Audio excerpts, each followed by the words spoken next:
The orbiter, which is also known by the informal name Mongol-yan, meaning Mars craft, is a 1,337 kilogram satellite about the size of a small car.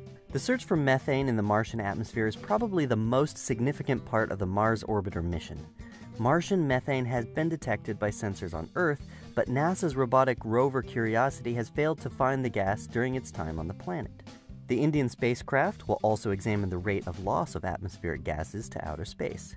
This could provide insights to the planet's history billions of years ago. The probe has been liftoff by India's very own PSLV-C-25 rocket using alternate solid and liquid propulsion in 4 stages. Once the solid fuel is ignited, the resulting thrust cannot be regulated or turned off. But for the liquid fuel, the thrust can be regulated and the engine can be turned off or on. The orbiter is separated from the PSLV-C-25 rocket and put into an elliptical Earth parking orbit. As the orbiter goes away, the velocity decreases, but as it comes back, the velocity increases because of the Earth's gravitational pull. The 440N engine is fired for a short duration when orbiter is closer. That is when its velocity is high. This raises the orbit and increases the velocity with the least amount of fuel. After 6 main engine burns, the orbiter gains escape velocity to escape the sphere of influence of Earth. Now, the Sun is much more massive than any of the planets, and its gravity dominates the solar system. Only very near to the planets does the planetary gravity become stronger than that of the Sun. This region around the planet is referred to as the sphere of influence of that planet, and the velocity required to escape the sphere of influence is called escape velocity. When Mars is in the right position, the orbiter leaves Earth in a direction tangential to Earth's orbit. This process of setting the orbiter in a trajectory which will cause it to arrive at Mars is called transmars injection. Now, according to Newton's first law of motion, the orbiter will continue to stay in motion unless acted on by an outside force. Therefore, fuel will be used only to correct the trajectory of the orbiter, and this process is called trajectory correction maneuver. It will reach Mars on September 24, 2014, and will be inserted into the Martian orbit. To make this happen, the angle between Earth, Mars, and the Sun should be 44 degrees approximately. Such arrangements recur at intervals of about 780 days. If for some reason they failed to launch the probe on November, then the next opportunity will be in January 2016, May of 2018, and so on.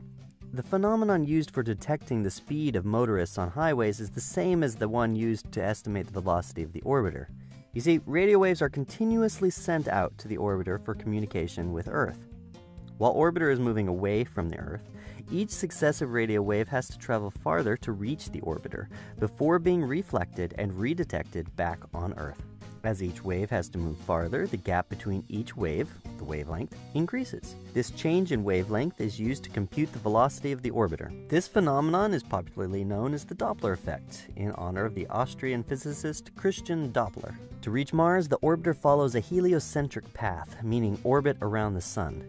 The shortest distance between Mars and Earth is 54.6 million kilometers. Launching it in the shortest possible route to Mars and then decelerating to match the planet's speed would require an extremely large amount of fuel. The route which requires the least amount of fuel is an elliptical orbit of about 680 million kilometers, which forms a tangent to the Mars and the Earth's orbit around the Sun.